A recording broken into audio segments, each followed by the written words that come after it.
안녕하세요. 한국에서 논란을 일으키고 있는 조니 소말리에 대해 알아보겠습니다. 조니 소말리는 한국뿐만 아니라 일본, 이스라엘 등 여러 나라에서 문제를 일으켜 추방당한 경력이 있습니다. 그는 어그로를 끌며 한국에서 여러 가지 논란을 일으켰고 결국 한국 사이버 커뮤니티에서 비난을 받으며 폭행 사건에 휘말리게 되었습니다. 경찰까지 출동했지만 아직까지 한국에서 추방되지 않고 체류 중입니다. 또한 조니 소말리는 서울에서 라이브 방송 중 폭행을 당했습니다. 당시 그는 일행과 함께 스마트폰을 켠 채 방송을 하고 있었고 갑자기 한 남성이 다가와 그의 얼굴에 주먹을 날렸습니다. 이 사건은 많은 사람들에게 충격을 주었고 그가 방송 중 부상을 입는 모습이 그대로 전파되었습니다. 사건이 발생하자 온라인 커뮤니티에서는 다양한 반응이 쏟아졌습니다. 일부 네티즌들은 드디어 응징당하는 건가? 용자가 나타났다 등의 반응을 보였고 반면에 폭행은 어떤 이유에서든 용납될 수 없다는 부정적인 의견도 있었습니다. 하지만 그에게 더 큰 응징이 기다리고 있습니다. 한국인들의 대규모 신고로 인해 유튜브는 조니 소말리의 계정을 삭제하기로 결정했습니다. 이는 그가 한국에서 벌인 혐오 범죄에 대한 결과로 볼 수 있습니다. 갱생이 불가능한 인간이 있다면 아마도 조니 소말리가 그 애일 것입니다. 그럼 그의 행실에 대해 알아보겠습니다. 일본 2023년 조니 소말리는 일본 오사카에서 여러 차례 무리를 일으켰습니다.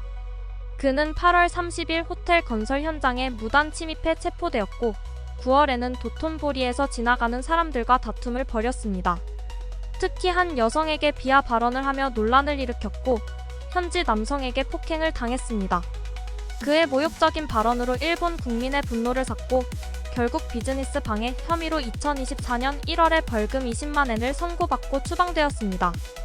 일본에서는 그의 재입국을 강력히 반대하는 여론이 형성되고 있습니다. 태국 2024년 3월 조니 소말리는 동료 진호와 함께 태국을 방문해 방콕과 파타야에서 무례하고 도발적인 행동을 이어갔습니다. 3월 25일 진호는 방콕에서 라이브 스트리밍 중 현지인들에게 위협적인 발언을 하며 충돌을 일으켰고 이후 급히 사과했지만 현지인들은 그의 제안을 거부했습니다. 이 사건은 온라인에서 큰 관심을 끌었고 태국 커뮤니티에서는 이들에 대한 강력한 법적 조치가 필요하다는 목소리가 높아졌습니다. 이스라엘 2024년 4월 6일 조니 소말리는 이스라엘 텔아비브에서 열린 시위 중 여성 경찰관에게 성희롱 발언을 하며 논란을 일으켰고 현장에서 체포되었습니다. 그는 나는 미국인이다 라고 외치며 자신을 방어하려 했지만 그의 행동은 큰 비난을 받았고 이후 법적 조치가 검토되었습니다. 5월에는 또 다른 라이브 스트리밍 중 현지인들과 물리적인 충돌이 발생해 폭행을 당하는 사건이 일어났습니다. 한국 2024년 10월 조니 소말리는 대한민국에 입국한 후 공공장소에서 소란을 피우며 논란을 일으켰습니다. 그는 서울의 평화의 소녀상 옆에서 부적절한 행동을 하고 홍대의 편의점에서 소란을 일으킨 뒤 공격적인 발언을 하며 시민들과 충돌했습니다. 그의 행동은 인종차별적이고 성차별적인 발언으로 이어지며 경찰이 출동했지만 경찰은 그를 제대로 제지하지 못했습니다. 이후 조니 소말리는 여러 차례 폭행 사건에 휘말리며 유명해졌고 유튜브 계정이 해지되면서 한국에서의 행보가 더욱 논란이 되었습니다. 결국 그는 10월 29일에서 31일 사이에 도주 출국할 것으로 보입니다.